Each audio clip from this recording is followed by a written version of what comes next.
Bueno, atxaldeon eta ongitorri guztioi Gipuzkoako Foru Aldundira, bai?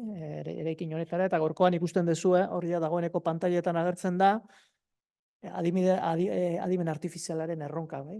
Purian daukagun gai hori, hainbat lekutan, bai egunkaritan, bai irratin, bai telebistan, adimen artifizialari buruz, sektore desberdinetan, jone aipatzen dion, aste honetan bertan enpresa bat aurkeztu ziaten, eta adimen artifiziala eraikuntza sektorian aplikatzen zuen eta izugarria zen oinarrizko proiektua egiteko.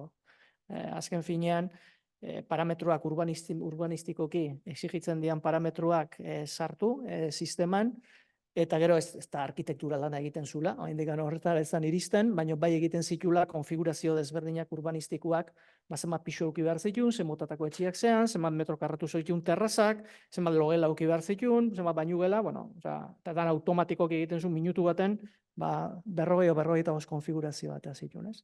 Orduan purian dagoen gaia, eta, gure aldetikan eskerrak eman Eluiarri, bai? Gure dakizuan bezala gure diru laguntza lerro desberdinetan, bai enpresen lehiakortasuna, bai hauen inguruko ezagutza, eta bai gai datozenen inguruan ere, pixkat hausnarketa bat egiteko, eta hauen inguruan ibilbide bat egiteko horretarako erabilina izaten ditugu, eta horretarako erabilia izan da kasu honetan, adimen artifizialaren inguruko egingo dian aurkezpen eta proiektu. Orduan, eskerrik asko, ongi etorri, eta entzuteko prest.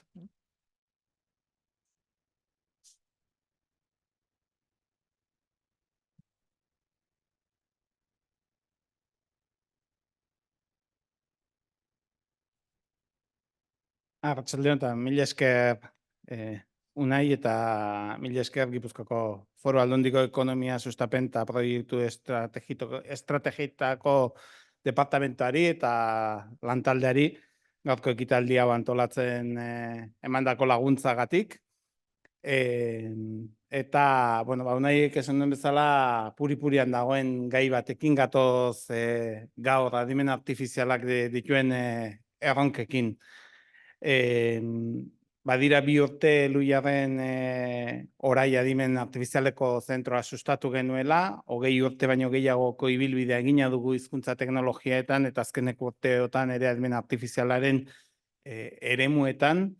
Eta, Eluiar eremu hauetan euskaratik hurbildu zen, euskararen garapenerako hasi ginen nolabait hizkuntza teknologiak jorratzen, eta adimen artifizialaren eremura ere halaxe heldu ginen, ez? Eta helburu horrekin jarraitzen dugu lanean.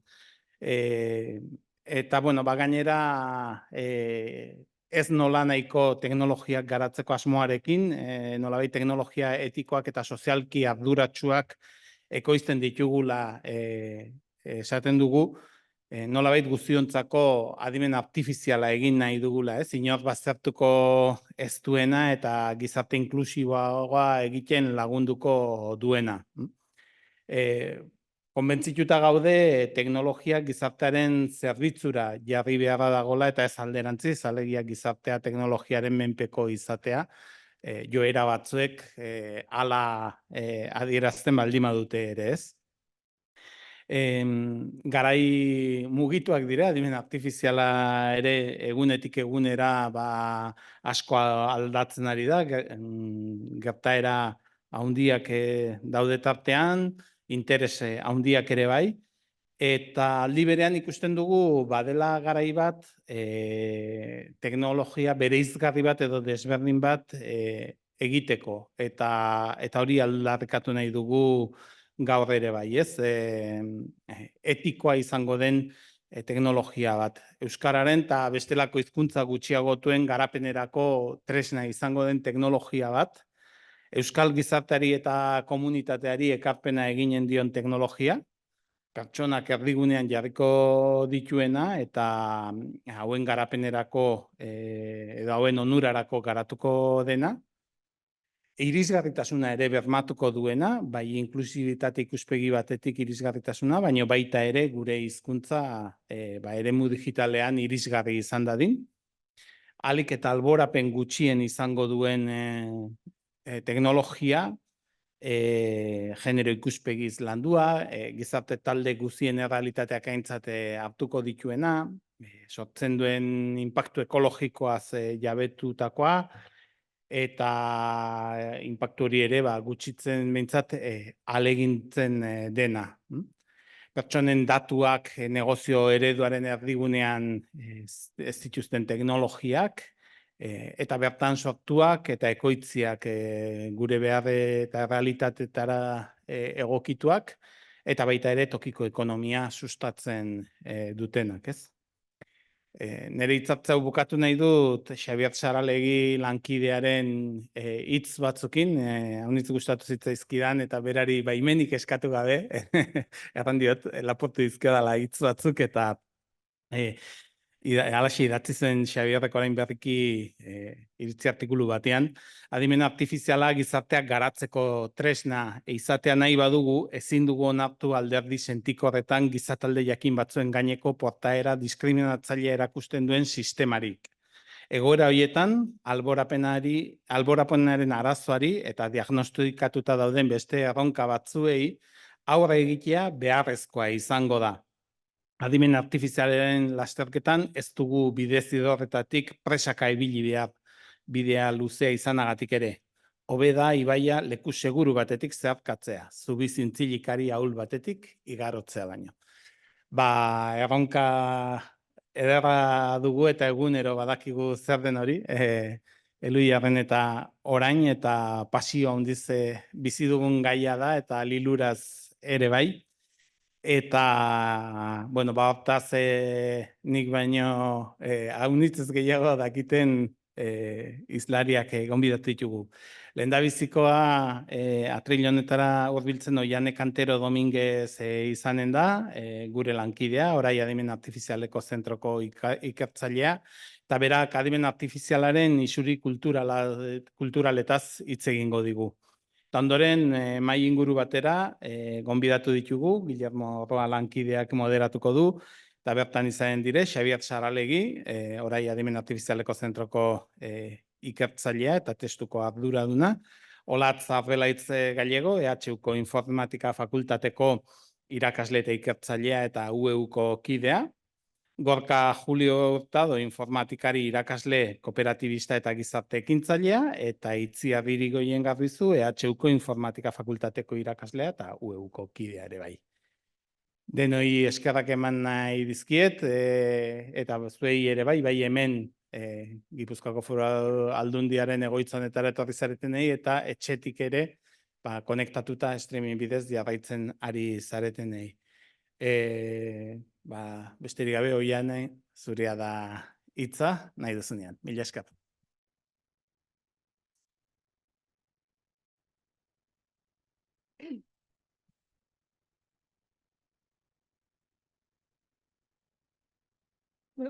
Kaixo, nik orduan, Jonek esan bezala adimen artifizialari buruzko isuriei buruz hitz egingo dut, eta batez ere isuri kulturalei buruz, eta horren arira adimen artifizialari Euskal Herriari buruzko jakintza nola irakasten aldiogun, nola irakasten saiatu garen azalduko dizuet.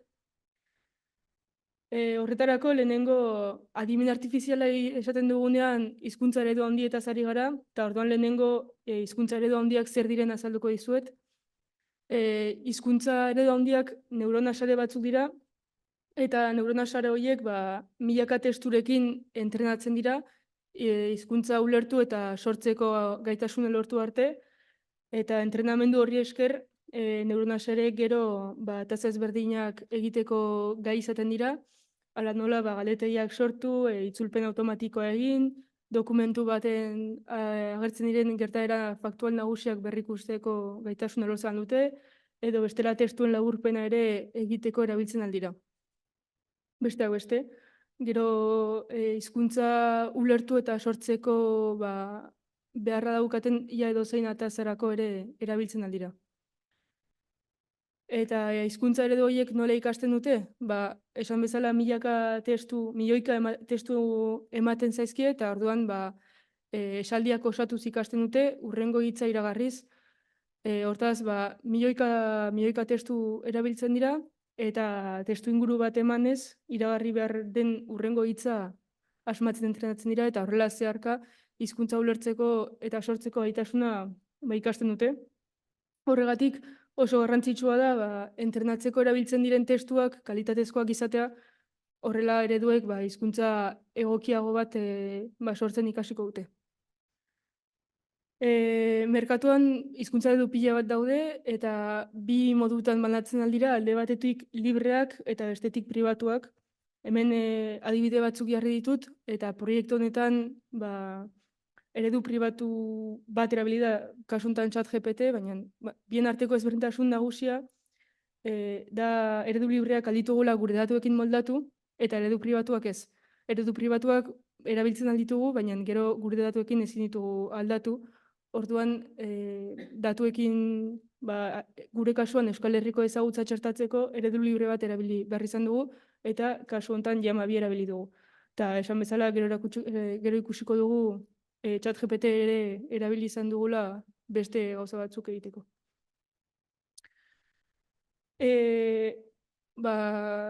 Proiektuen motivazio nagusia izan da, hizkuntza eredu hauei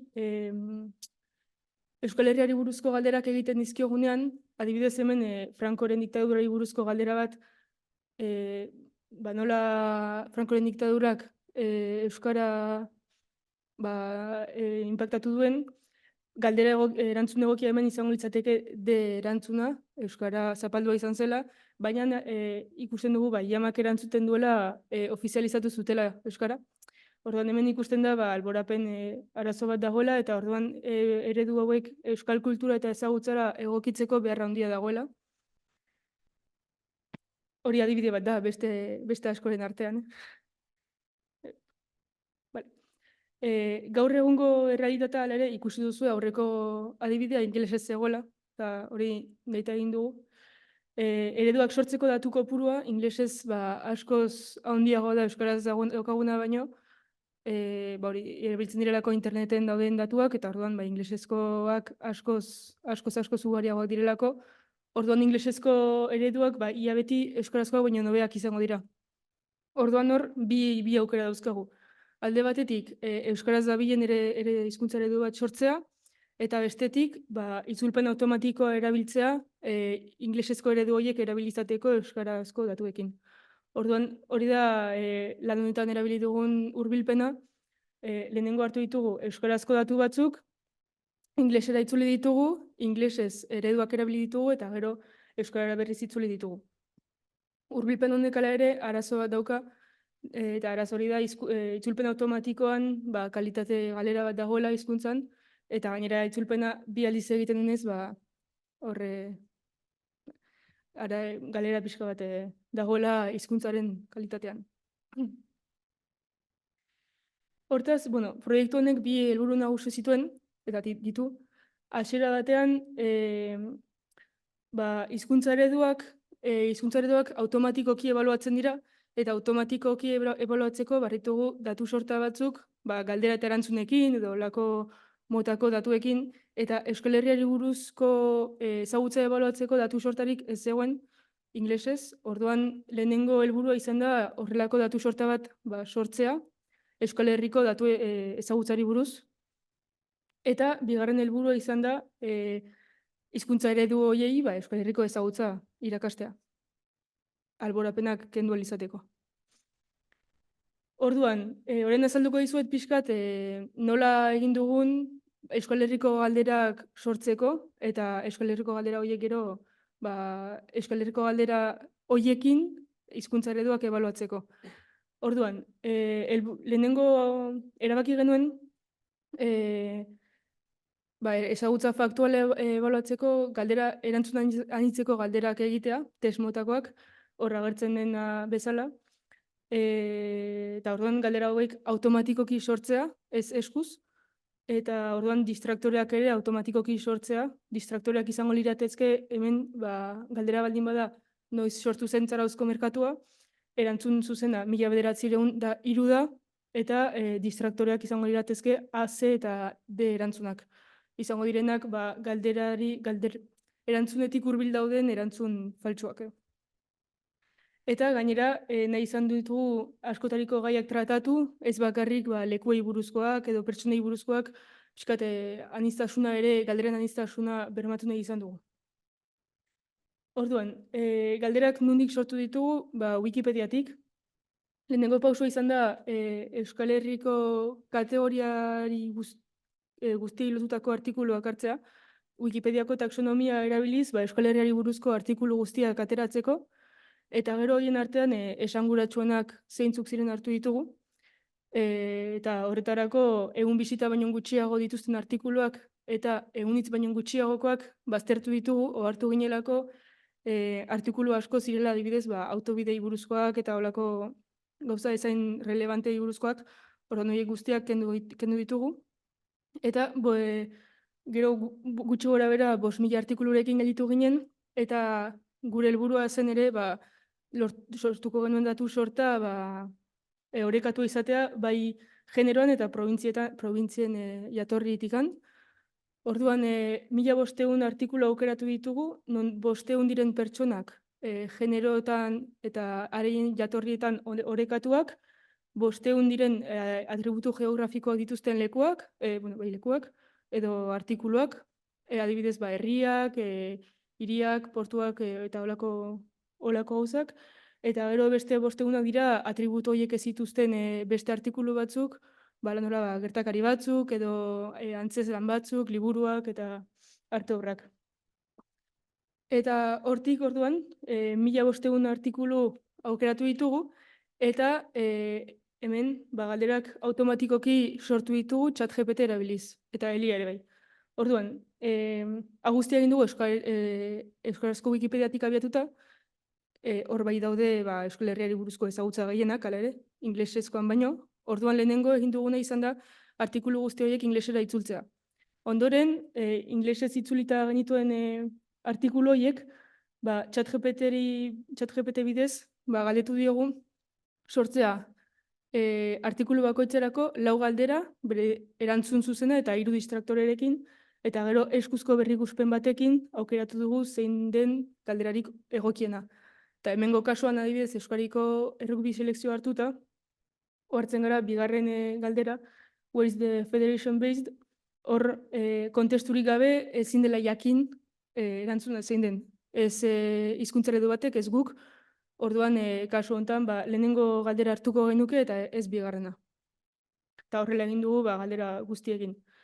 Eta behin hori geneukala, hau guztia jamari eman diogu, ikusteko nola zebilen, eta orduan ikusten duzuen moduan konturatzen gara lehenengo galdera ongi erantzun duela, galdetzen badiogu zeintzu diren euskararen inguruan dauden bi hizkuntza erromantzeak ongi erantzuten du, baina gero beste bi galderena Zarauzko merkatuarena eta adibidez galdetzen badiogu Itxaro Borda non jaio den, hori gaizki erantzuten du.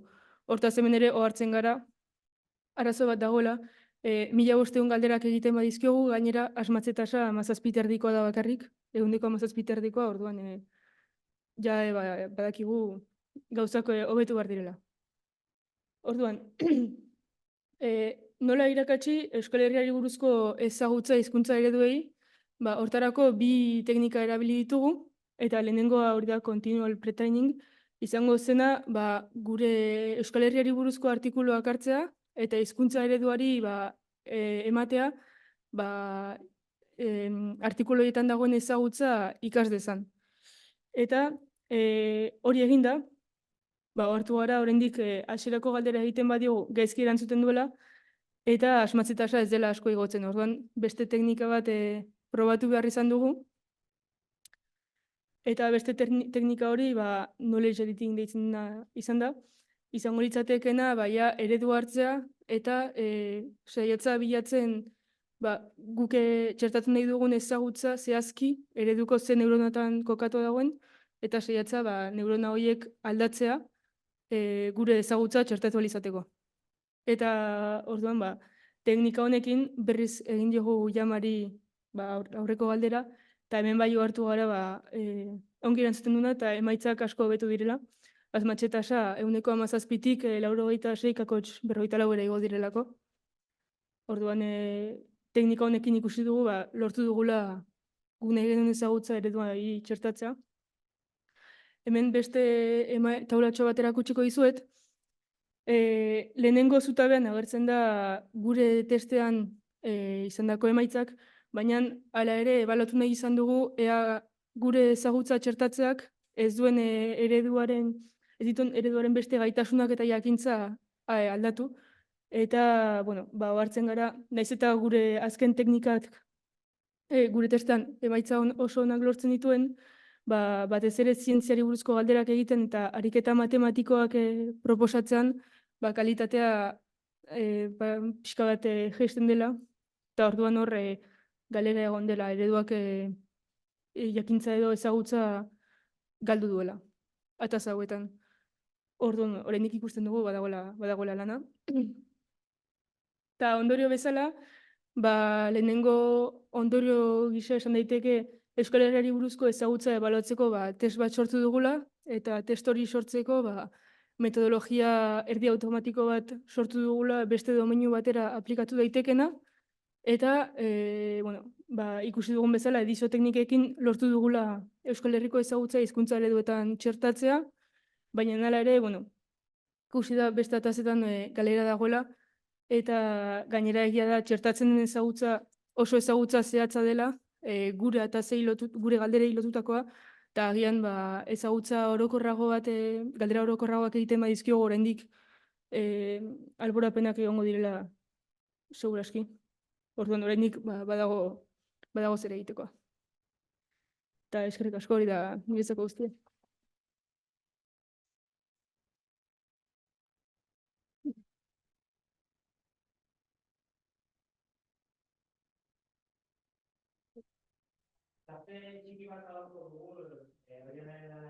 Galderak erantzuteko. Nik bat badaukat, dia zuzenean, eta da hasieran azaldu duzu nondik hartu, nondik sortu jakintza gero zure sistema trebatzeko, eta Wikipediako artikuluetatik, euskarazko Wikipediako artikuluetatik abiatuta egin duzu, eta hainbat urrats zeuden prozesuan. Urratsetik urratsera artikulu kopurua murrizten zen. Planteatzen hartzen duten, igual ez da hori egin behar, nik ez dakit. Planteatzen hartzen duten kopuru minimo bat egun behar duela metodoa baliagarritzat emateko edo ez metodoa, baizik eta aukeraketa, hasierako aukeraketa. Beldurra zegoen? Guk hasieratik esan genuen 1500-2000 artikulu inguru nahi genituela, eskuzko ebaluaketa bat egin barzelako, eta hor gehiegi bagin dituen ere eskuz ibiltzea nahiko komplikatu izango zelako, eta minimo bat noski bar dela, bestela ebaluazioa ezen bat ere egokia izango. Hori da. Gainean kopuraren problema hor dago. Bai. Ez dakit norbaitek galderarik daukan, bai hemen ona etorri garenok, Donostiara etorri garenok, edo galderarik ote dagoen streaming bidezko jendearena. Orduan, iruditzen bazaizue, aurrera egingo dugu, Oiene Cantero Domínguez, eskerrik asko zure lana hartuzuagatu. Eta mesedez, pasa lau izlariek mesedez etorri. Hola, San. Pasaya, zura, tragoan,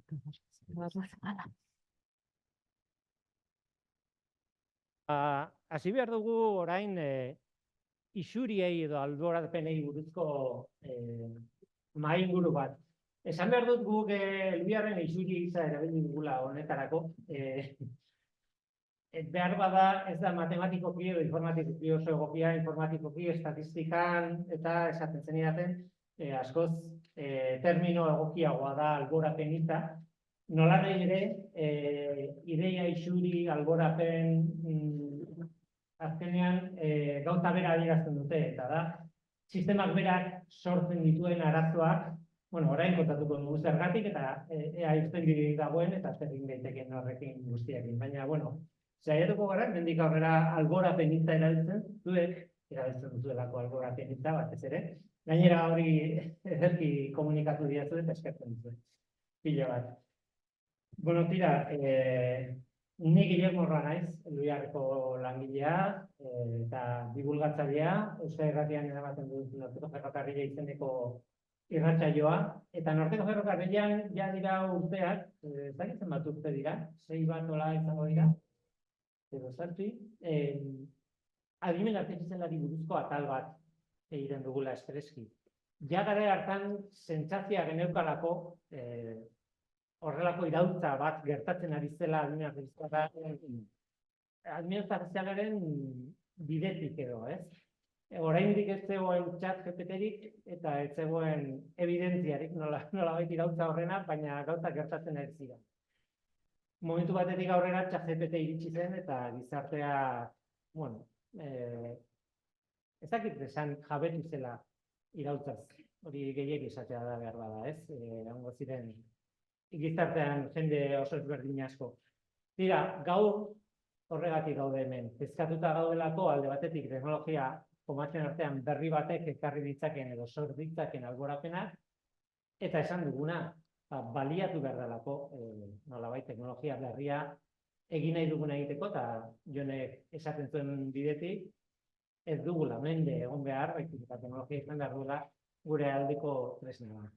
Horretarako, gau sortu dugu mahai inguru hau, 4 informatikarekin, kejatzen ziren, ez zegoela beste profileko jenderik, ni nago, balio baldin badizue, baina hasi baino honen airean utzi nahi nuen galdera bat, ez zuzenean zuei egiteko, baina da ideia bat, edozein momentutan heldu dezakezuela, eta hortik tira, eta hitz egin, edo ez, nahi bezala. Eta galdera simplea da, erantzuna ez. Posible alda alborapenik gabeko sistemarik, adimen artifizialaren bitartez, adibidez, kontu sakona, ez dago erantzun hain azkarra. Aurkeztuko dizkizuet parte hartzaileak mahai inguruan isilduko naizea. Handik hasita, Olatz Arbelaitz Gallego, Euskal Herriko Unibertsitateko Informatika Fakultateko irakaslea Donostian, eta ikertzaile eta UEUko kidea, eskerrik asko Olatz etortzeagatik. Zu kontaktuan zaude egunero, adimen artifizialarekin, eta horrek sortzen dituen ondorioekin. Bai, egia da. Urte pila bat daramat informatika fakultatean lanean, ez? Nire hile urdinek adierazten dute bai. Eta nire ikerkuntza gaia, 2000 urtetik aurrea edo adimen artifizialaren biran dabil. Hori egia gauza da, alborapenez eta horrelako gaiez, esango nuke duela oso gutxi arte ez garela konstiente izan, ez? Igual, guri adimen artifizialaren esparruan, ere sensazioa gertatu zaigula, gizarteko beste hainbat esparrutan gertatu da bezala, ez? Osea, gauzak normaltzat eman ditugu, naturaltzat, eta horrekin egin dugu aurrea, ez? Ni oso gogoan dut noiz izan zen lehenengo kontaktua ideia hauekin edo nola hasi ginen, izan zen 2018 urtean, badago kongreso bat zientzia, teknologia y genero izena duna, eta Bilbon izan zen. Orduan, Bilbon zan aitzakiakin, Elena Lazkano fakultateko kidearekin batera, pentsatu genuen, bueno, zerbait, ez, kongresurako zerbait prestatu eta joatea, ez? Eta orduan, ziren pixka bat, eta, bueno, guazen, ez, gure lanari pixka bat, betaurreko morea jarri eta gure lanari begiratzea eta hor zer gertatzen da ikustea, ez? Eta, bueno, lehenengo, Helenak robotekin lan egiten du, ez? Orduan, alde batetik, badaude gure, ez? Gizakioen erabakitan dauden ezaugarri fisiko batzuk eta hola, ez? Robotei jartzen zaizkienak laguntzeko direnean, ez? Gorputz, emakume antzeko gorputzak jartzen dira, eta indarra auki behar dutenean, ez? Hola, maroma gorputzak, inongo, igual gure antzik eukitzeko beharrik ez luketenean, ez? Eta gero etorri ginean, ahots zerbitzarietara eta hola, ez? Eta gero, tripetara, ez? Eta zer gertatzen da tripekin, ez? Zer gertatzen da adimen artifizialeko sistemekin, ez? Eta horra ginen, lehenengo kontzientzia hartzen, alborapenez, eta ja munduan identifikatuta zeuden hainbat sistemez, eta hola, ez? Eta alde batetik esan ezake, ordutik ona, gauzak asko aldatu direla, ez? Esango nuke, sistema berriak agertu dira, adimen artifiziala mundu guztiaren ahotan dago, sistema sortzaileak agertu dira, hainbat irudigintzan edo hizkuntzaren teknologian sekulako aldaketa ekarri dutenak, baina beste gauza batzuk, alborapenari begiratzen baldin badiogu, ez dira hainbeste aldatu. Igual, ez, nik uste aldi hartan zinela, ez, alborapena ebeira, eta egunero erabiltzen ditugun sistemetan, Googleen ze gertatzen da, ez, eta zu Googleen bilatzen baldin baduzu futbol jokalari ingelesez, agertzen dian guztiak orduan gizonezkoak zian, eta gaur egun ere gizonezkoak dira. Edo jende helduaren zaintza bilatzen baldin baduzu, oraindik, gaur egin dut ariketa ona etorri aurretik, eta iruditan agertzen dian gehienak, igual, orain dela 4 urte, baina gizonen gehiago agertzen da, baina esango nuke ezetz, ez? Orduan, nik uste askoz kontzienteago gehala gaiarekin, eta ari gehala gauzak egiten, baina oraindik ez? Bide luzea daukagula egiteko, ez? Bide luzearena nik uste dut atzera dela.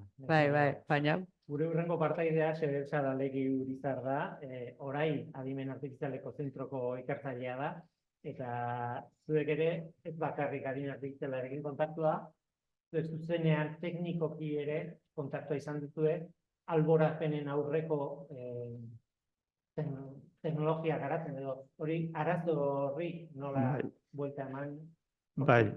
Guk laburra azalduta hizkuntza ulertzeko eta sortzeko teknologia ikertu eta garatzen dugu.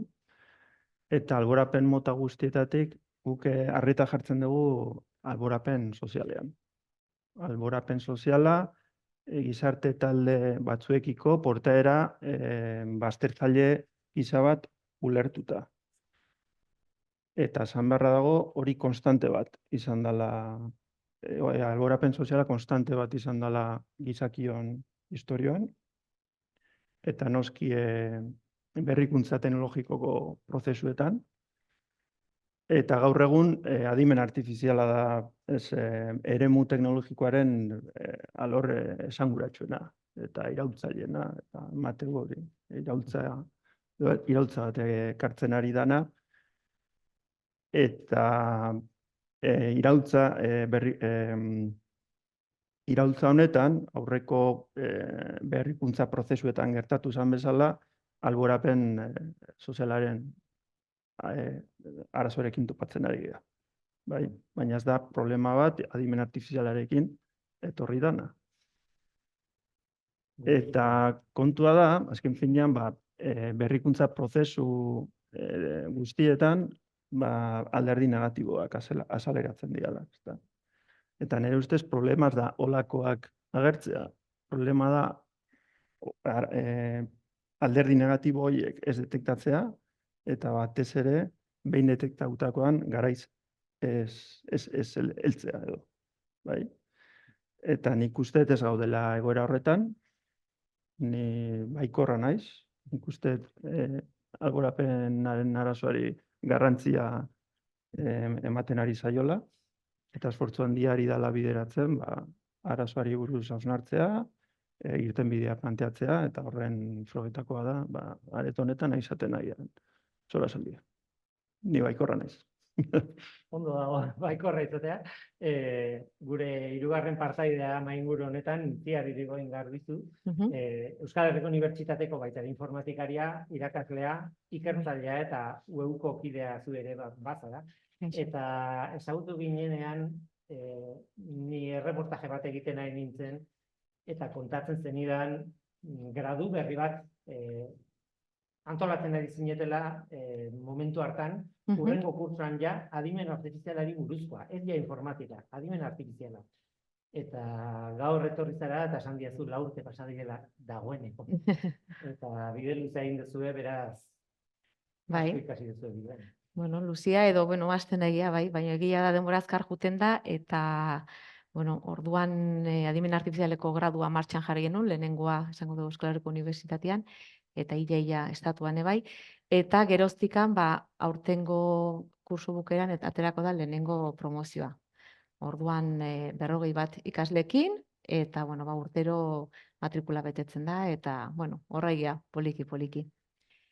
Eta gero pixka bat hemen bereiek komentatu dutenak eta alborapenakin eta baita ere pixka bat nik uste gogoratu behar deula batez ere zientzia eta matematika eta algoritmoen mundutik heldu genean daukagula impresioa hoi gauza aseptikoa da eta hoi hola da eta ez dago bueltaikan eta orduan batzutan guri bertan kostatu izan du zaigula kuestionatzia, egiten eginan gauzak bai bazukatela edo kizezaketela alborapen bat. Pixkat olatzek esaten zuen nahi da, ni sartzen ez multzo hortan, pixka bat esaten zuen, bai, alborapenak dituzte. Orduan, ez dut baikortasuna galdu nahi, eta pentsatu nahi dut, konturatzen gehan ez gero, iten ditugun, esango dugu, algoritmo prozesu, eta azkenian, nik uste gizarteko edo zer gauzetara zabaldu daitekela, zerbait martxan jartzen deunean, arreta jarri behar deula, iten nahi noia berbenetan zuzena, eta justu dan gure inguruakoa eta besteekin.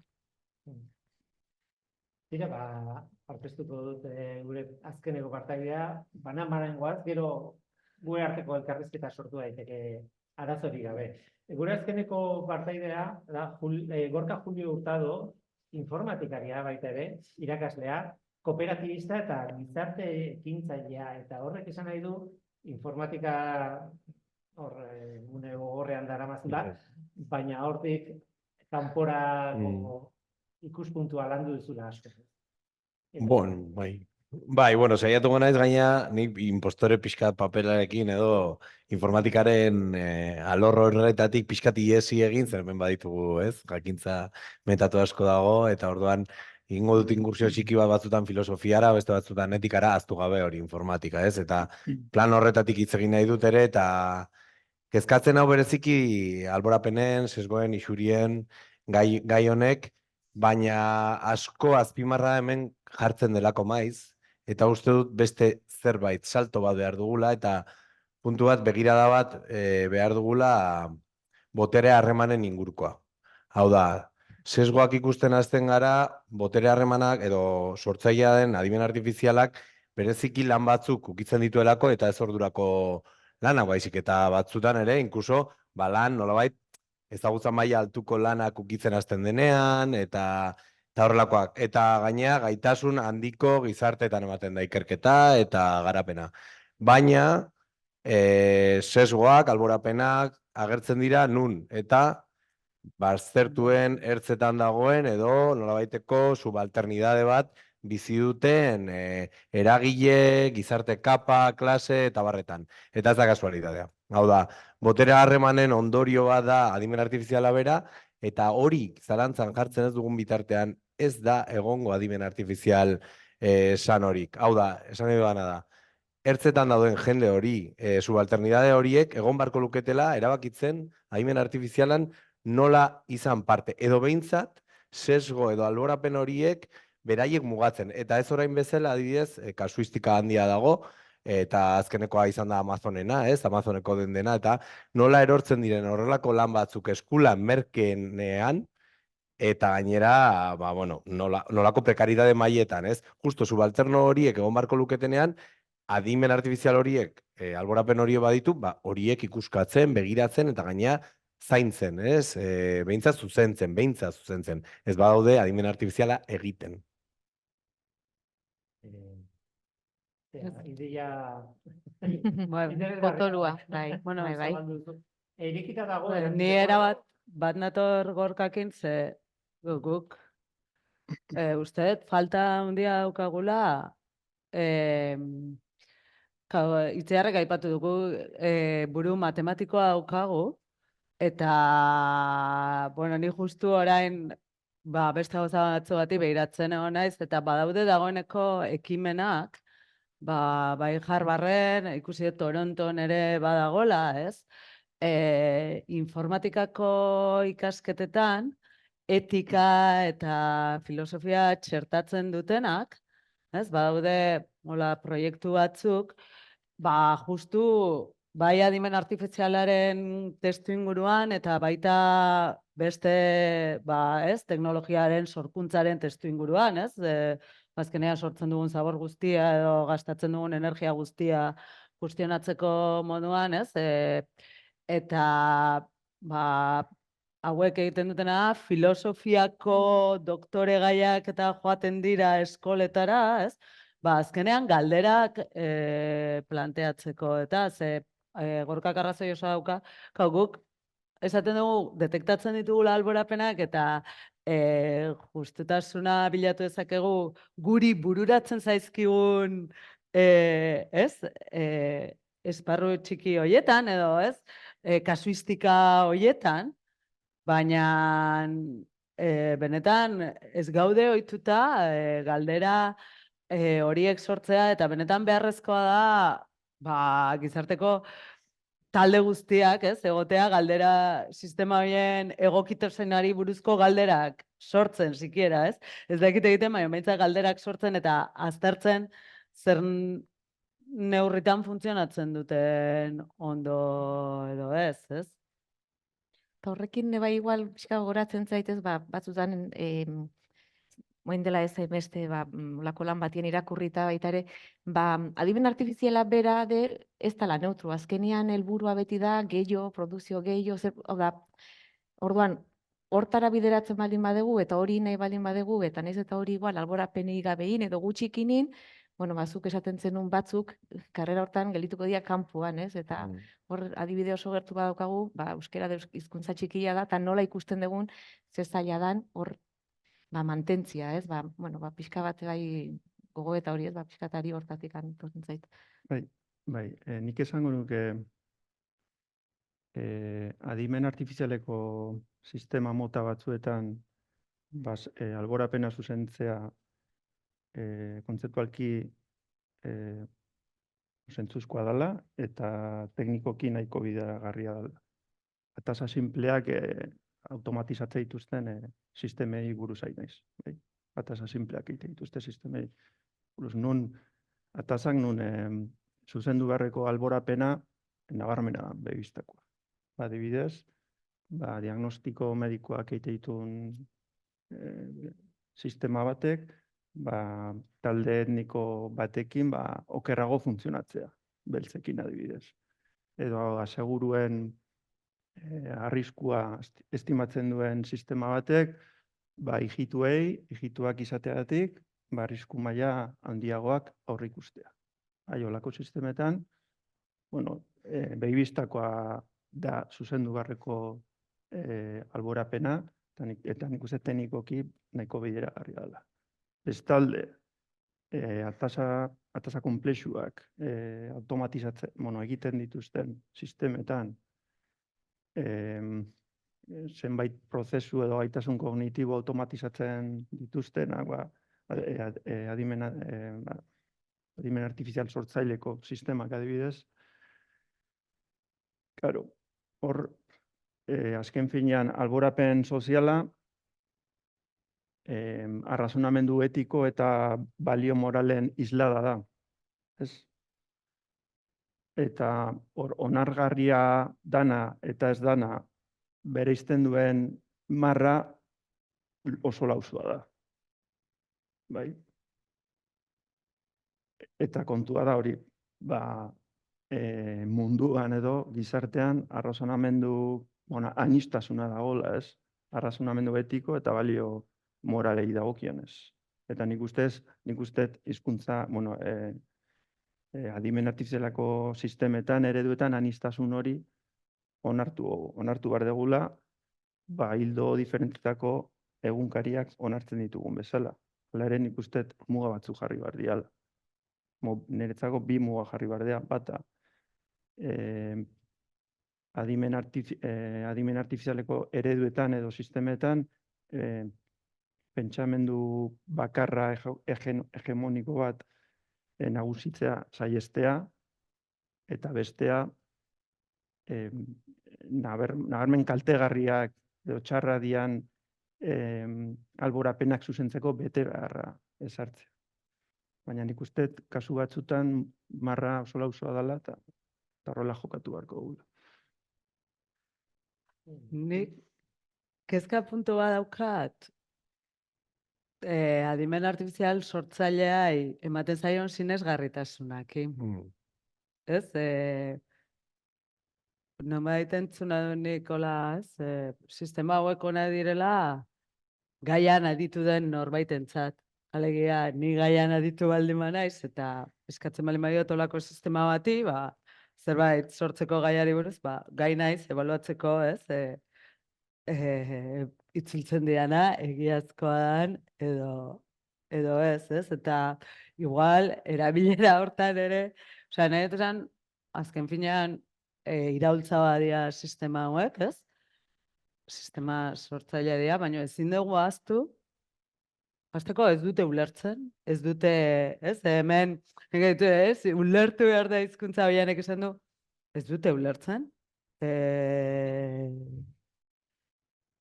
Zenbakia, ulertzen dute konexioz eta pixuz eta ez dute, eta sortzen dute, baina sortzen dutena da atzean dagoenaren edo jasotzen duten materialaren kombinazio bat edo hortikan eratorritako zerbait, baina egiazkoa, Ideia bat badago, nik entzun dut hainbat definizio daude adimen artifiziala zer den esaten dutenak, ez? Eta segurasko ez dago bakarra eta ez dago on bat, baizik eta kombinazio bat. Baina batzuk esaten zuten adimen artifiziala ez dela adimen mota bat, baizik eta gizakiak adimena erabili behar duenean ataza mota horiek egiteko erabiltzen den sistema da. Ez du esaten ez esaten adimena duenik artifizial horrek, edo robotek, edo ordenagailuak, edo dena delakoak. Baizik eta, zuk adimena erabiltzen duzunean zerbait egiteko, hori bera egiteko behar bat duzunean makina bat, orduan adimen artifiziala aditzen duzun hori erabili behar duzu. Tardan, ez nik ezakitzen batean hitzetan sartuta, terminoen morroitzan sartuta gaude. Adimena zer den, da ez dugu behar, hori zuk esaten bidetik. Garai batian, gaur egun adimen artifiziala bestela esaten dira gauza asko, garai batian ez zaiona esaten adimen artifiziala. Esan nahi dut eredu linealak, sinpliak, eta gaur egun dena sartzen da zaku hortan. Bai ordia aitortu behar zaio sistema sortzaileei, hor eman dutela nola baiteko salto bat, ez? Hor bai, nire ikuspuntutik baino, bai, uste leheno etzian adimen artifizialeko sistemak, eta orain dena adimen artifizialeko sistemak. Sortzailean, generatiboa, sortzailean, zer da, sortzea. Bueno. Ez que izenak arazo bat izan daitezke. Kasu honetan, adimena hitza aipatzea eta horrek sortzen digu nolako tentsio batzuk, ez? Horren aurrean, bai, guazen gauza serio eta divertigarria egitea, orduan, bai, sortzen digu batzuei beldurra, beste batzuei interesa, beste batzuei jota burutik esatute torkizuna hori bakarrik dela, ez? Baina igual hitzetan baino, benetan arazo epistemiko, nolabait, ja filosofiko batean aurrean gaude. Eta puntu batean, uste dut olatzek, berak esan duenarekin erabat ados edo, jende askok egiten duen automatismoa da, datu kantitate handiak. Beraz neutraltasuna, edo antzeko zerbait, beraz erantzunak, beraz egia, beraz jainkoa. Jainkoa atera zen gure bizitzetatik uste genuen, baina hemen dator berriro, beste buelta batean, batzuentzako nolabait. Eta gaur bertan, gonaiz ikastaro bat ematen Bilbon, eta jendeari aurkeztu diodanean olako adibide txiki batekin. Hau, derrepende jainkoa ikusi dute beraien lanak lapurtzen, bai? Orduan, arazo benetan epistemiko bat dago eta goazen reflexionatzea puntu horretan, ez? jainkoak behar baditugu berriro, asmatuko ditugu, baina anitzak izatea. Puntu batean ere, Xabierrek esan daukarekin ados nago, eta da, baina gizarte guztia eta modelo guztiak doaz nolabaiteko teknologia uniboko batzuen bidean. Ez aniztasuna lantzera, baizik eta eramaten ari gaituzte modelo mota, datu asko behar dituzten modelo motetara, modelo oso konkretuetara, erabilera konkretu batzuetara, baditugu nolabaiteko kolore batzuk, ez? Baina dena, ChatGPT, Gemini, Bestia, baina dira oso gutxi, eta denak dijoaz nolabait zentralizatzen. Guk beharko genuke, eta Ziarrek aipatu duen gaiari lotuta ere, hizkuntzen mailan ikusten duguna, edo kultura mailan ikusten dugun aniztasun horren beharra, euskeratik ikusten dugunean oso argi daukagu, guk behar ditugu beste kosmoteknia, beste teknologiaren perspektiba bat, teknologia burujabetzaren perspektiba bat sartu hemen, eta esan, guk landu behar ditugu, ari zareten bezala, lanean, behar ditugu gure bidetik edo guretik egindako ekimenak ere. Eta behar bada baztertu beharko ditugu modelo batzuk, edo modelo batzuen bidean egin ahalko duguna da alborapen horiek murriztu. Baina beharko ditugu ere lanketa propioak. Hemen filosofian planteamendu interesgarria daude, Jujuy zorionez etorri ahal izan zen Donostira, eta han berak hitz egiten du kosmoteknia ezberdinez, hau da, kultura ezberdinek, teknologiak bere bidetik, bere aniztasun horretan, eta bere interpretazioaren bidez garatzeko gaitasun horiei buruz. Nik uste dut hor badagoela zerbait. Badagoela zerbait. Bai, bueno, justu ados nago gain esandakoarekin. Zen fina da aniztasuna da bilatu behar dena. Bai? Lehen esan bezala hori, ez dago etika, moral, estandarrik, neutrorik, aniztasuna dago. Eta orduan, adimen artifizialeko sistema bati ezin diezaiokegu irakatsi etika edo moral neutro bat olakorik ez delako existitzen.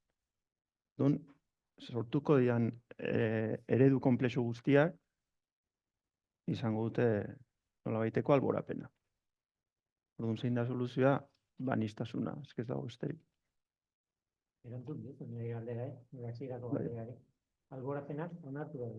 Bueno, muturreko alborapenak ez.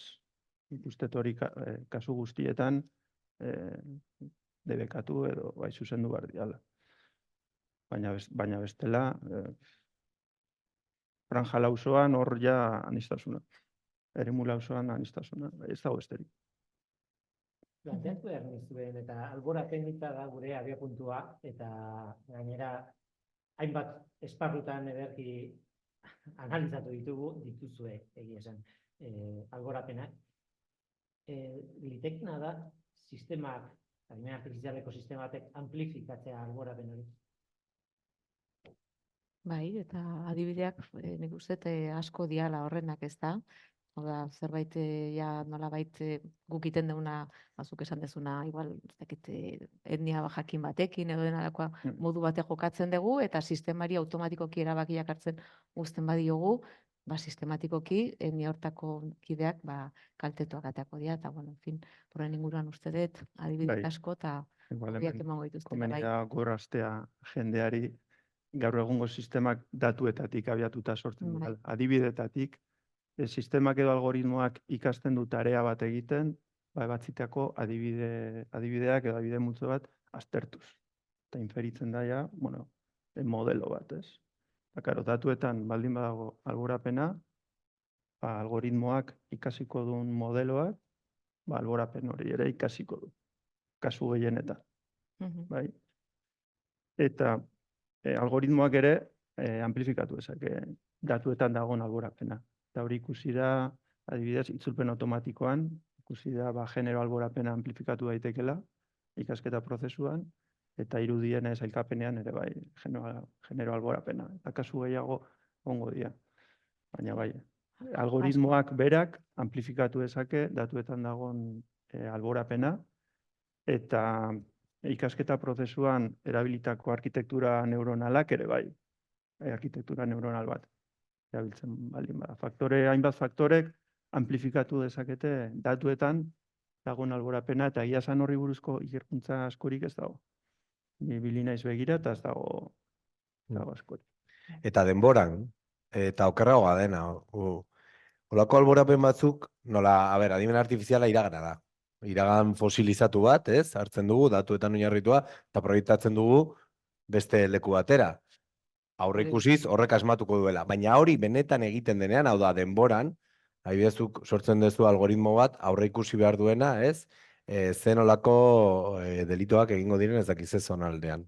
Zuari zea oinarritzen iraganean. Eta orduan, proiektatzen ari zaren sesgoa da, gizarte, ari zerena pentsatzen berez, gizarteak ezin duela aldatu. Gizarteak ezin duela aurrera egin, eta gizarteak patroi horiek betiko izango direla, edo betikotzen ari zara, egiten ari zaren nolabait algoritmoaren erabileran berean.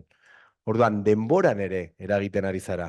Denboraen, eta, bueno, orain gazan ikusten ari garen bezala, pertsonen bizitzan. Adimen artifiziala erabiltzen ari dira, alik eta ustez janbaseko militante gehien akatzeko, eta hori planifikatzeko. Ari zera, jendea akatzen, algoritmo batek esaten dizuen patroien arabera, edo aitzaki hori erabilita, nik uste batzutan aitzakia dela, Baina horrek daukan eragina, bereziki denbora patroia sartzen dezunean, horrela da, batzutan, elur bola baino gehiago da. Hau da, elur bola bat ditzateke ez, kakazten hasten da gauza eta gehiago kakazten dela. Bueno, iritsi, segunetan nun kakazten den, bueno, ez da inor hilko, ez? Baina adibide hauetan, adibidez, jendearen bizitzetan sartzen ari gara. Eta kasu horietan, bai, egon barko lukela azkeneko botoi bat.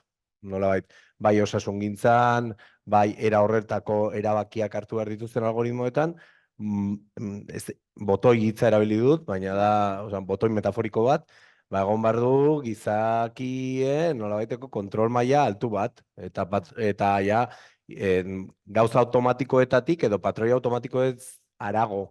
Egon barko luke, Euskotreneko trenean, kabinan, olako fan bat naiz, eta behin eskatu nuen kabinan sartzea, eta badago botoi bat, ez, gizaki biziaren botoia deitzen den hori, ez, eta ordan eman behar dio denbora guztian, ez, esateko, bai, hemen pertsona badago hau gidatzen oraindik, bale?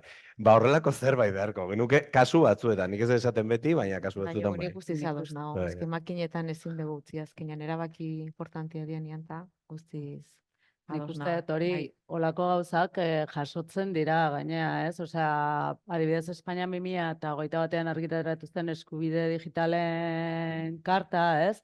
Eta horbetan esaten da alde batetik adimen artifiziala eta olako teknologia garatu beharko liratekela gizartearen onurarentzat, baina gero eskubidea daukagula gure gaineko erabakiak pertsona batek arditzan, ez? Eskatzeko, ez?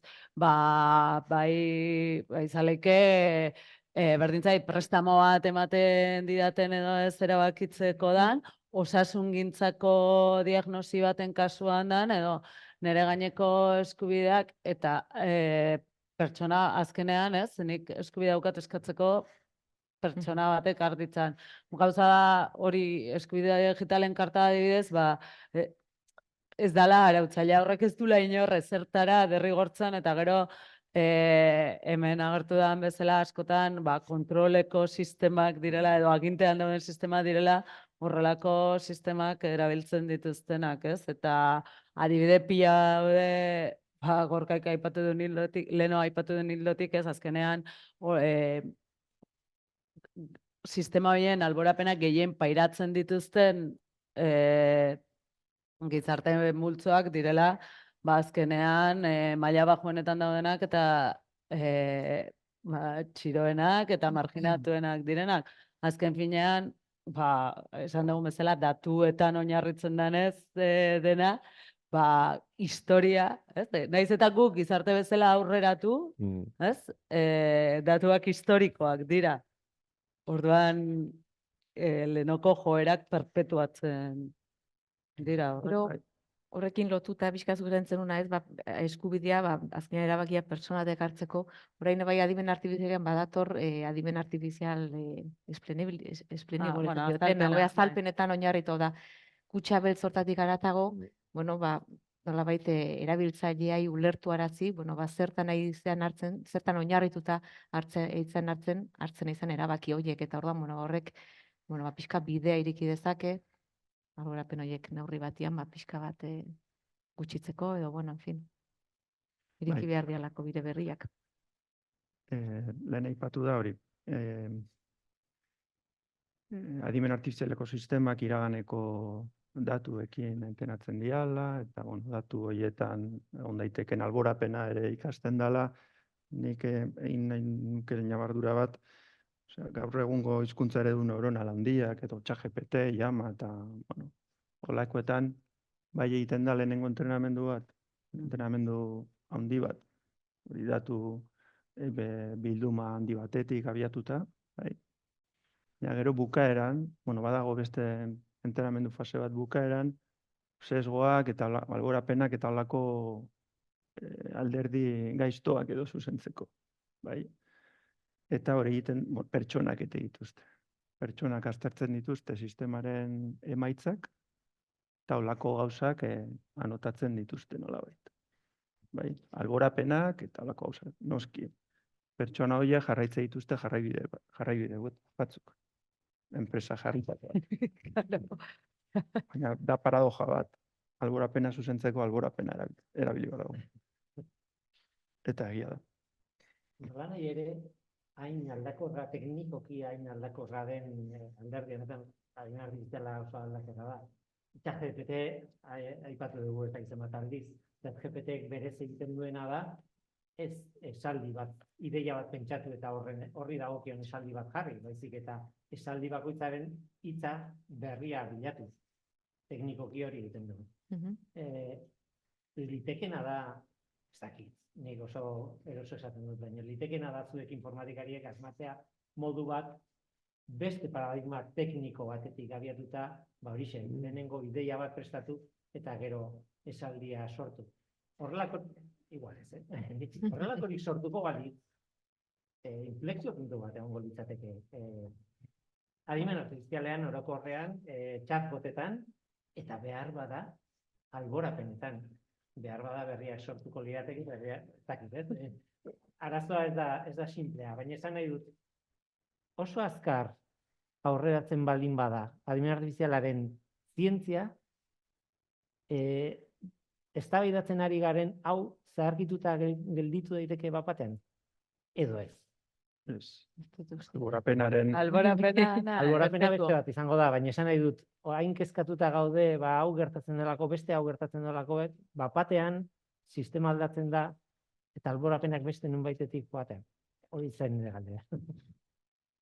Nik ez daukat bola magikoa, baina egia esan, nik uste dut, justu lehen hastian itzaldi batean erintzen, eta egia komunidade zientifikoan, goi mailakoan badagola kezka bat, ez? Azkenean, orain bogan dauden sistema haue guztiak, datu multzo erraldoietan, makina erraldoietan, konputazio pila batean eta oinarritzen dira, ez? Eta orduan kezka bat, lan matematiko behar dala hor, ez? Pixka bat, honi buelta emateko, eta baina hori da kezka, ez? Eta ez dakit zenbateraino, momentu honetan nik esango nuke kezka dela, eta zientzialari batzuk hariko direla horretan, baina ez dagola soluziorik. Baina orain dela 10 urte, gaur egungo egoera imaginatuko ez genuken bezala, ez? Nien nintzateke ausartuko esatera, azkenean, gaur egun egiten ari honek muga badauka, azkenean sistema hori guztiak entrenatzeko behar diren baliabideak izugarriak dira, ez? Eta gehiago eta egia esan, sistema hori ditugu, neurri batean baliabide horiek existitzen direlako, ez? Osea, garapena, neurona sareak azkenean, aspaldiko ideia dira, baina geratu zian aparkatuta kajoi batean, makinak ez zeukatelako gaitasun konputazionalik, tamaina jakin bateko neurona sareak eta datu kopuru batekin entrenatzeko, ez? Gero makinak aurrera joan dean einean, etorri da hortik iraultza. Baina igual, baliabide falta ditxun einean, beste, ez? Pentsakera bati ekin beharko diogu, eta igual, ez? Nik ez dakat erantzunik, baina... Garestigia izango da. Nik ere ez dakit, baina... Nik fantasiatzen nahi nintzen, Bai, nik ere. Berdina egin. Baina, esan ez fantasiatzen, baina aldaketa osakonak oso azkarrak ematen ari dira, ordan ez da... Ez, nahi iruditzen zait. Orain, gauden bezala, pixkat Nietzsche fasean, filosofian, en plan, jainkoak atu behar dugu berriro, Hau da, proposatzen duzuena da, Kant agertuko balitz eszenan, eta, bueno, hau arrazoitua dago, lehenengo partea, eta gero ja dator, ez? Baina, deno dakigu Kant gezurra dela, baina erabaki guztiak ez ditugula arrazionalki hartzen, ez? Egunero, bat, mila gauza doela, arrazoiz gaindiko erabakietan. Baina uste dut, paradigma horretan egongo bagina, ez da bai da, plano filosofikoan kokatuko zian Kant eta Kanten aldeko eta kontrakoen arteko eta berriro bizitzen bestera batea, inoiz ez da erreka bi aldiz leku berdinetik ez da beti pasatzen eta ez da urbera, eta gu ere kaletik gau zenean ez goaz avenida berdinetik junda, ez goaz avenida berdinetik, bai? Ez goaz paseo berdina egiten, eta orduan ez da bai horiek interesgarria dira, eta inkluso aurre ikustea edo filosofikoki aurreratzea olako paradigmetara ondo dator, zen bestela, eta nik puntu batean ekarri nahi dut, realitatera gaia, plano hori alboratuz, hemen Euskal Herrian ez balitz egin den ikerketa bidea, eta ez bazen asmatu, hizkuntza teknologien oinarrian, egin den ikerketa eta bide hori guztia, oraintxe bertan, adimen artifizialaz bestera batea gongoiak hitz egiten. Ez ginake egongo gauden tokian. Diot ondo, Hau da, nire ez positiboa zentzu batean, urteetan egin den, isatalea, ikerketa, gau eskolak, dena, egin dezuen lan kristona, horrek ekarri gaitula, kasualidadez, puntu batean, nun, hizkuntze teknologia horiek baliatu daitezke adimen artifizialera.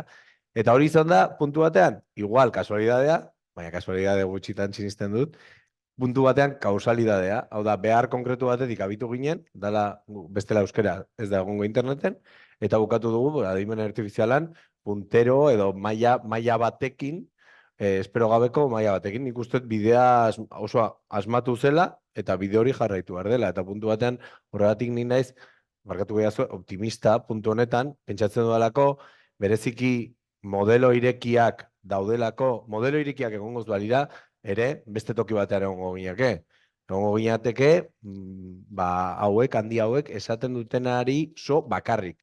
Hala ere, horietako batzuk erabaki dutenez, edo, komunidadeak eman duelako irekitasun maila bat ematen duten modeloak, oraindik ere daude arazo pilo bat, tamaina, konputazio gaitasunak, pilo gai, jorratu behar direnak, baina, orduan neri ere interesgarria egiten zaizki zure planteamendu filosofikoak, ea oraingoan ere asmatzen dugun horretan. Iruditzen bazaizue azkeneko hitz bat bakoitzarentzat eta galderei tarte egingo diegu. Badakit gai pilo bat daudela hemen barruan, gehienak kanpoan gelditu dira, berreskuratuko ditugu nahi badituzue, baina konklusio moduan ematen du denok erantzun diazuela alborapenak bai ala bai egongo direla, problema ez da hori, problema da alborapenen aurrean nola erreakzionatu edo, ez? Azkeneko ondorio bat, nahi duenak botatzeko, eta dute behar duta, baina hemendik 5 urtera hemen egongo gara berriz ere, diskursoa pixka bat aldatuko da, baina berriz ere egongo gara hemen. Pensatzen du, ez dakit. Eta nire bai ez berdu. Nik zerbait amaitzeagatik esateagatik garrikan, alborapenak seguraski, seguru egongo dia, eta horri jarrita jarri beharko zaiola, eta alborapenak modu askotagoak. Segi beharko dara danien. Nik aipamen ematen nahi nuke, hemen egongo gea zalantzaik ez dakat. Ez dakit gu edo beste batzuk, baina ez, eta pixka bat, ni ere optimista naiz eta pentsatu dut tresna hauek oso baliagarriak direla, ez? Eta kontziente izan behar gehala, bale, alborapenak dituztela eta, baina jarraitu behar dugula tresna horietan lanean, ez? Eta pixka bat, erabileran dagoela ere gakoa, ez? Erabileran, egia da, pixka bat oraintxe, ez? Justo martxoan, Europan onartu zen adimen artifizialaren inguruko, ez, legea, 4 maila bereizten dituena eta abar, ez, arrisku maila handiko sistemak debekatzen ditu, baina ez beti, ez? Osea, pixka bat horrere, ez?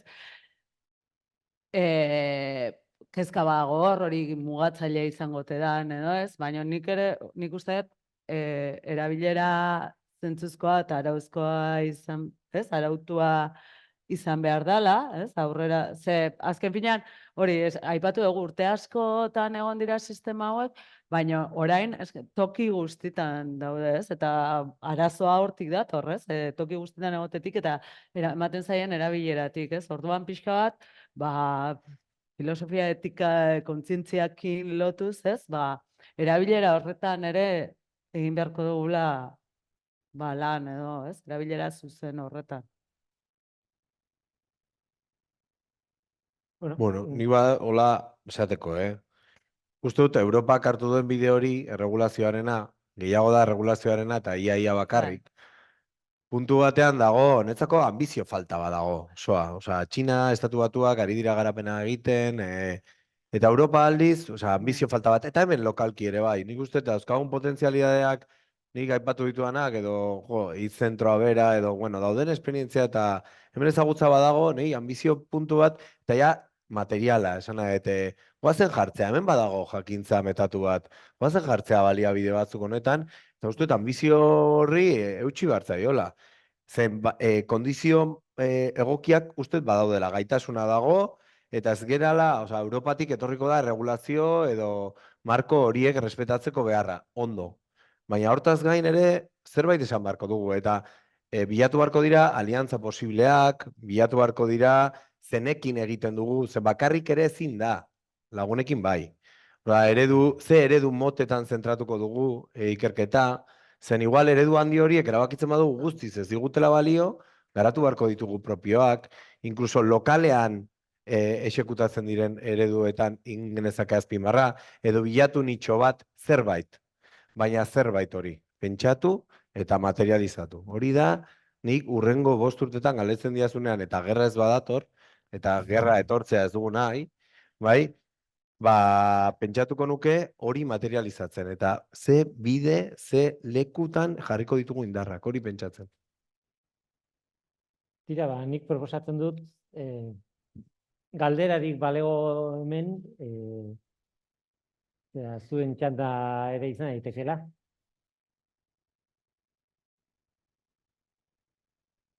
Internetetik ere, streaming bidez, etortzen baldin bada zalantzaren bat, ni bitartean beste bat planteatuko dut.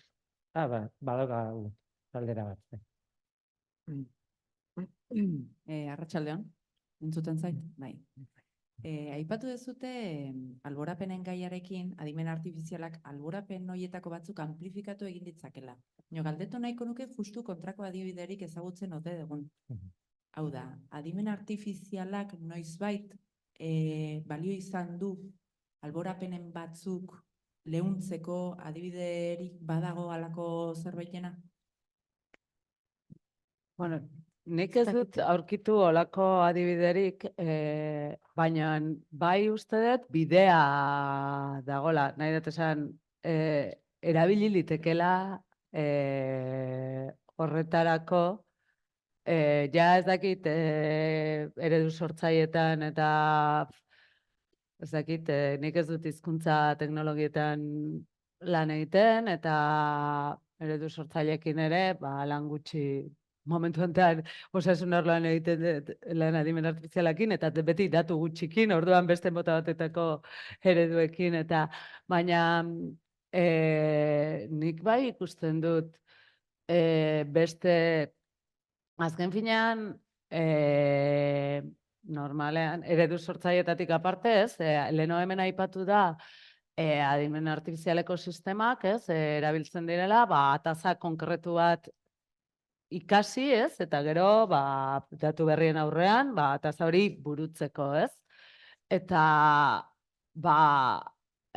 azken finean, gu beti saiatzen gara, matematikoki, ez, datuetara ondoen egokitzen diran sistema horiek sortzen, ez, hori izan da urtetan egin duguna, ez, eta hortikan, hainbat testu ingurutan, ez, agertu dira, pentsa, informatikariak kontratatzeko sistemetan, ez, gizonezkoak kontratatzen zian, edo sistemek proposatzen zituzten gizonezkoak kontratatzea, eta gero kaso egiten bazieten, zergatik, azkeneko urtetan hor lanean aritu zian guztiak gizonezkoa ziala, eta hori egiten zuten sistema, segurazki, matematikoki oso ondo funtzionatzen zuten, eta zer gertatzen da, neurtu daitekela, sistemak nola funtzionatzen duen populazio desberdinentzat, eta eraiki zen ezakela sistema bat, azpitalde desberdinentzat, ez? Berdin portatzea lehen etxiz, ez? Egin ordez, global datu multzo osarentzat, edo jokatu dezakezula, datuak ezagut, baldin bazea kontziente, horrelako gertaera bat egon dela historian, ez? Eta, beraz, datuak jatorrian, alborapen hori edukiko dutela, zuk datu horiek, zure sistemari ematen dizkiozun datu horiek, egokitu ditzakezu, ez? Azkenean, orekatu ditzakezu, eta datu horietatik neurri batean alborapenak kendu ditzakezu, sistema hori entrenatzen zake, ez? Alborapen, bentsat, gutxiago edo, ez? Alborapenik gabeko datuetan, eta orduan, lortzen ezake sistema bat, oreka batean, edo, ez? Olako alborapenik gabe, proposatuko dizuna, emakumea edo gizona kontratatzea, adibide simple bat zen, ez? Orduan, ez dira erreportatzen olako sistemak, ez? Nahi desan, irakurtzen duzunean liburu bat, edo zekize, beti azaltzen dira, alborapenak egin dituzten kasuak, baina nik uste bai erabili daitekela zentzu horretan, ez? Adimen artifizialako sistema bat, tradizionalki alborapen bat edo joera bat izan duen testu inguru batean, testu inguruetatik kanpo datozen proposamenak egiteko, eta alde hortatik ere, uste baukagula gure ekarpena edo egitea. Baita Xabierrek esan du, ezta, sistema bagaratu eta gero horren gaineko kontroloi. Gero eta gehiago derrigorrezkoa da, zerbait produkzioan jarri aurretik, lehenengo txekeatu, eta orduan, zerbait baldin badago, Bai, eta horrek algoritmo konkretuak aplikatzen dira, alborapenak zuzentzeko. Kontua irizpideak, gizakio jarritakoa diala. Ateatzen, ez? Baina ni ziur nago, ateratzen diren modelo asko, direla gizartea dena, baino X gutxiago. Esan nahi, arrazista bagera, modeloa iguala X gutxiago arrazista. Hori bai, hori nik ziur nago. De hecho, nun reportatzen dituzte horrelakoak kritikoak direnak. Hau da, badago adibidez ultra eskuin amerikarra dago, modeloak woke ereduan eraikitzen ari direla, eta direla ezkerraren abanguardia. Eta jartzen dituzte adibideak, aurkitzen dituzte gainea, denok egin ditzakegu probak eta aurkitu. Baina nik esaten dut hori, gizartea arrazista balima da, X pixkat gutxiago izan daiteke. Asko da, arrazista balima da. Beste galdera, adakau.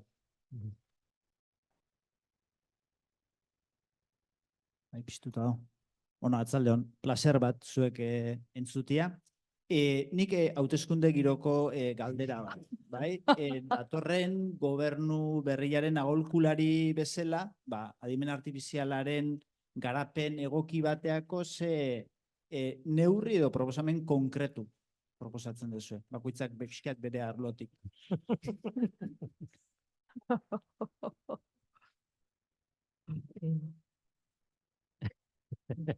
Galdera zailin ez baitzol.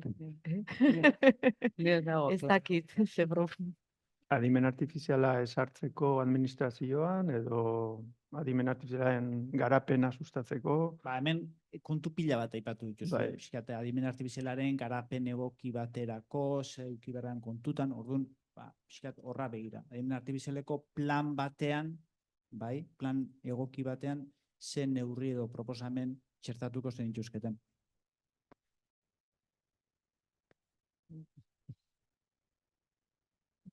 zerbait botatzea ausartuko naiz, baino guzti. Seguraski, zuk esaten zenuen aniztasunetikan, olako zerbaiten aurretik taldean egon beharko du talde anitza izan beharko du, eta teknika aparte, gizarteai buruz dakin, edo filosofo, taldeak izan beharko du anitza, datuak izan beharko dute anitzak, eta nik uste dut gero horren gaineko, esaten ezinean olako zerbait bai jarri behar da, ikuspuntu desberdinetako zerbait proposatu beharko litzakela da hortik aurrera, bakoitzak aldo. Nik diagnostiko bat egitea, adimen artifizialak euskal gizarteari nola eragingo dion. Lanpostutan zenolako eragina aukiko duen, irakaskuntzan, alor guztietan. Diagnostiko orokor bat. Lehenengo diagnostikoa eta gero ja ekintza konkretuak pentsatu beharko dira. Nik orain arteko ikerketa publikoari baliabide gehiago ematea, bereziki modelo irikietan, hor uste dudalako egon daitekela joko gehiago gure aldetik, ez guretzako, aliantzak aztertzea, zenekin egingo dugu hau, beste hizkuntza daude egoera antzekoetan, edo beste gure egoeran ez dauden arren, modelo interesgarriak ikertzen ari dena, zenekin egingo dugu hau, eta gero, nolabait erreflexio bat, ez? Adimen artifizial hau, orain arteko modeloak, eta mundu mailan, gertatu da fenomeno da. Wikipediari gabe egin ahal izango ziren, hau da, datu iturri garrantzitsuena ondo zainduena Wikipedia izan da. Milaka bolondresek egindako lan ondu baten lanketan osteko reaprovechamendu bat. Orduan, nik hor ere begiratzea gustatuko litzaiake. Hau da, ez da bakarrik inteligentzian inbertitzea baliabidetan, baizik eta hor badaude komunitate lan batzuk, auzolan batzuk, badaude gizarte antolamendu batzuk posible egin izan dutenak teknologia hauek orain garatzea. Nik uste horiek, gainera Euskal Herria potentzia bat izan daiteke honetan, hau da, diot, karpen eta lankidetza kolektiboan, eta uste dut horre ere jarri behar dela begirada bat. Hau da, Wikipedia bezalako beste hainbat ekimen, oraintxe bertan Common Voiceen ari gera lanean, ahotxe korpus horiek elikatzen, ez da, segurazki, garrantzitsuena izango, baina zenek daki, bestela ez genuke orain Wikipedia. Konbentzionatu nauzute, Nik pixkat, hola, gehitzeagatik, gaur egun adimen artifiziala hitz egiten danean, ematen du hizkuntza teknologiaz hitz egiten dela, ez? Eta bat nator, hizkuntza teknologiaren bidea horti datorrela, ez? Baina, adimen artifiziala hizkuntza teknologia baino asko ze gehiago da, ez? Eta orduan, egia da, bat natorrela ateran hildotik, baliabide aurrera egingo baldin bada, baina hori argi dago edozein esparrutan, zientzian aurrera egingo bada, baliabide publikoa behar diala, batez ere, hemen aipatu den hildotik joan nahi baldin badagu, alborapenik ez egotea eta antzekorik, ze badakigu gaur egun adimen artifizialaren inguruan eta aurrerapena handienak enpresen eskutik datoz, enpresa izugarria handien eskutik datoz, eta interes jakin batzu daude atzean, ez? Orduan, nahi baldin badugu zerbait izatea denen onurarako izango dena, neurri batean diagnosi horren ondoren, baliabide publikoak jarri beharko direla horrekin aurrera egiteko.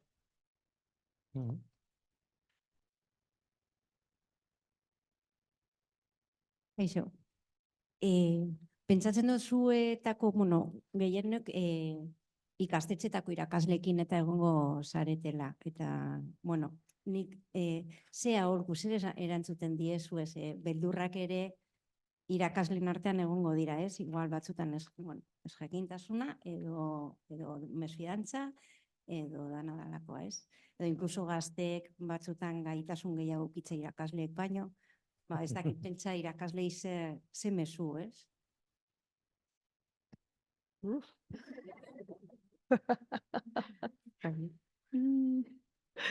Zuek zeat irakasleak. Ni gu irakaslea gea, baina egia gaztetxoen irakasleekin bolada batean harreman gehiago eukidu dela, baina azkeneko bolada gutxita, ze aholku.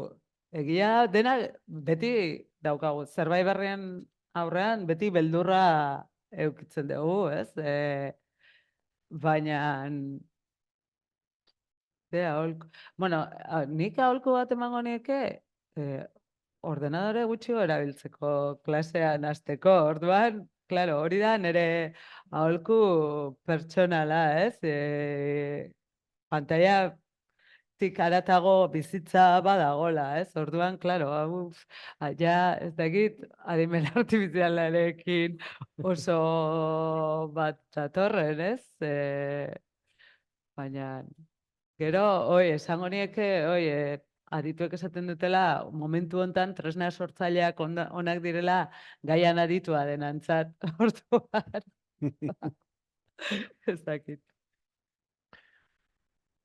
Ez dakit. Nik ere gustatu zait, olatzek esan duna, batzutan ordenagailu gutxillo eta, bestera bateko, ez dakit, gauzekin ardutia. Gustatu zait. Nik esperientzia pertsonaletik hitz egingo dut. Orduan egoten naiz irakasle hauekin kontaktuan, daude oso kezkatuta, bereziki ChatGPTik egin ditzakeen lanekin eta plagioaren historiko bat dago, ez? Asmatu ditugu, ematen dugu gerra bat, ez? Asmatzen zunean zerbait, ez? Turnitin, bestia, eta Rincón del Vago, bestia, denbora guztian. Honek badaka beste txiribuelta bat, eta da, puntu batean, igual iritsi gara momentu batean, non hezkuntza eredu batzuk behar zuten aldaketa gertatu beharko den, eta ezingo diren lan mota batzuk egin. Eta gainera ikasi beharko da teknologia hauekin ibiltzen, orduan, ez da ikasle gehiago dakitela irakasle baino baizik, eta planteamendua izan beharko lukela ere integralagoa zentzu batean, hezkuntza komunidadean nolabaiteko integralidade hori bilatzeko, edo pedagogia ere aldaketa bat, eta ezagutzarekiko plazerra, hori da lortu behar dena. Hori lortzen da ordenagailuekin eta adimen artifiziala da faktore bat gehiago diote. Horrelako, nik nahiko nuke hemen bertan laguntzaile bat denbora guztian, nire kolega, ez? Hezkuntzan eta bizitzan, ez? Esateko, venga, zer galdera. Baina, hortaz gain nik planteatzen dudana da, leku batzuetan izango da pantaila gutxiago erabiltzea. Beste leku batzuetan izango da integratzea hau lan mekanismoetan. Eta beste batzuetan izango da erabilera intensibo bat tresna hauena. Baina nola, oraindik ere ondorioak ez dakizkigunean, inorrek ez daukanez, varita magika ezin dugu esan. Baina pauta batzuk badaude, honekin bizitzen ikasi behar dugula, bai. Noiz, nola, hori dago. Ni gehiago naiz praktiko edo beste pedagogia eredu batzuk saiatzean. Arlo publikotik, arlo komunitariotik, integralidade hori lantzekoak. Baina, klaro, denbora behar da. Eta baliabide gutxi eta oso estu dabil jendea, eta materialki ere oso erreta. Hau da, irakaslekin hitz egiten duzunean beste faktore bat da, daudela erreta. Eta horrela ezin da.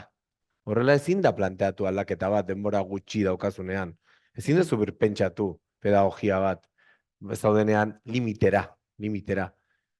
Eta, bueno, hori eztabaidagarria da. Pedagogian ere, digitalidadea nola txertatzen ari garen, ere, hausnartu beharreko figurak behar ditugu. Figurak eskoletan, Ez dut esaten ja filosofoak. Behar ditugu eskoletan dauden agenteak, pertsonak. Bueno, oso ondo dago bukatzea adimen artifizialari buruzko, erronkei buruzko jardunaldi bat, bukatzea adimen naturalaren aldeko apologia batekin, oso ondo dago. Oso zentuzkoa gainera, iruditzen zait.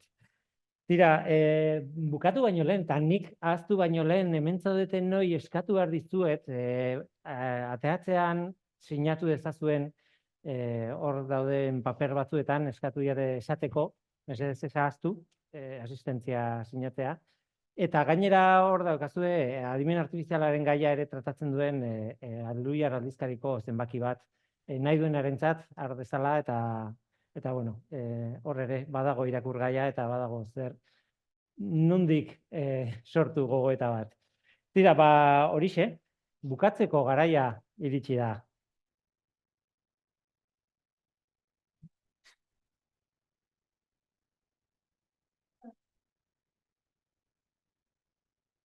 Eskerrak eman nahi dizkiegu ekitaldi honetan parte hartu duten guztioi. Tira, Gipuzkoako Foru Aldundiari nola ez, eta parte hartu duten guztiei. Hizlariei bertaratu zareten guztioi eta streaming bidez ekitaldian jarraitu duzuen guztioi. Tira, ez dut besterik gehituko, orai adimen artifizialeko zentrokoek klonatu diaten ahotsak esandakoari ez diot ezer gehitu nahi. Horrekin, detailetxo horrekin bukatu nahi genuen, eskerrik asko etortzeagatik, eta nahi duzuen arte, eskerrik asko.